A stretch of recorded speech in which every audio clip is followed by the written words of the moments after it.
बाबा साहब की धमकी देने के बाद कि वो दोबारा भी महक को मरवा सकता है, शमशेर अब इस घर पर रुकने को तैयार नहीं होगा। वो बाबा साहब के सामने खड़ा होगा तो बाबा साहब उसे थप्पड़ दे मारेंगे, जिसका उसे बहुत ज़्यादा गुस्सा आएगा। वो महक को लेकर ये घर छोड़कर चला जाएगा। बाबा साहब भी उसे रोकने की कोशिश नहीं करेंगे, बल्कि घर के हर फर्द को कहेंगे कि ये जहाँ जाता है इसे जाने दिया जाए, इसे कोई भी ना रोके। शमशेर की माँ बहुत परेशान होगी कि शमशेर अपने साथ कुछ उल्टा सीधा ना कर ले, लेकिन वो भी बाबा साहब के सामने बहुत मजबूर है, क्योंकि बाबा साहब के सामने किसी की भी नहीं चलती। बाबा साहब के गुरूर और तकब्बुर को हवा देने के लिए उनकी बड़ी बहू फरवा भी उनके साथ शामिल हो चुकी होती है। वो इस बात पर खुश हो रही होती है कि बाप बेटा अब एक दूसरे के आमने सामने आ चुके हैं, और इसका सबसे बड़ा फ़ायदा उसे होने वाला है, क्योंकि वो भी अपने इंतकाम की आग को ठंडा करना चाहती है। शमशेर की माँ तारा से कहेगी कि वो शमशेर को रोकने की कोशिश करे कि वो ये घर छोड़कर ना जाए, लेकिन अब शमशेर किसी की भी बात सुनने को तैयार नहीं है। वो ये घर छोड़कर चला जाएगा। इस बात का दुख शमशेर की माँ को बहुत ज़्यादा होगा।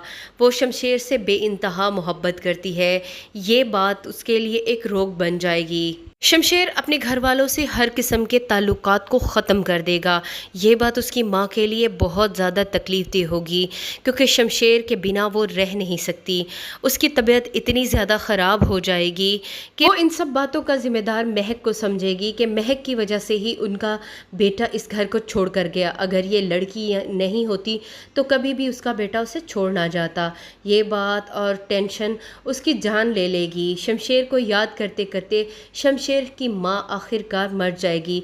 जब ये इत्तला तारा तक पहुँचेगी तो तारा भी दौड़ता हुआ अपनी माँ को लेकर हॉस्पिटल जाएगा, लेकिन हॉस्पिटल वाले कहेंगे कि इस बात से बाबा साहब कुछ टूट जाएंगे, क्योंकि उनकी शरीके सफ़र, उनकी बीवी उनका साथ छोड़कर जा चुकी है। उनका बेटा तो पहले ही इस घर से चला गया। आहिस्ता आहिस्ता करके इस घर के सारे लोग उसे छोड़कर जा रहे हैं, लेकिन उनका अना और तकब्बुर अभी भी कायम होगा। यहाँ पर यह हो सकता है कि शमशेर को वो माफ़ कर दें और उसे घर वापस आने का कहें। निदा को जो लोग देखने आएंगे वो निदा को रिजेक्ट कर देंगे कि ये तो उसी महक की बहन है।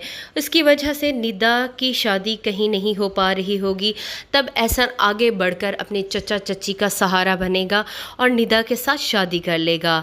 निदा की उससे शादी होना समझो शमशेर और उसकी दुश्मनी में इजाफे का बायस होगी, क्योंकि शमशेर तो पहले ही नहीं चाहता कि एहसन इस घर में आए, लेकिन एहसन की निदा के साथ शादी होना इस बात का सबूत होगा कि वो इस घर का ना सिर्फ दामाद है बल्कि वो उस घर का बेटा भी है। अपने चचा का बहुत ज़्यादा ख्याल भी रखेगा। लेकिन यहाँ पर कहानी में एक बहुत बड़ा ट्विस्ट ये आएगा कि एहसन की नफ़रत में शमशेर महक को उसके वालिदैन से भी नहीं मिलने देगा और ना ही उसकी बहन की शादी में भी जाने देगा।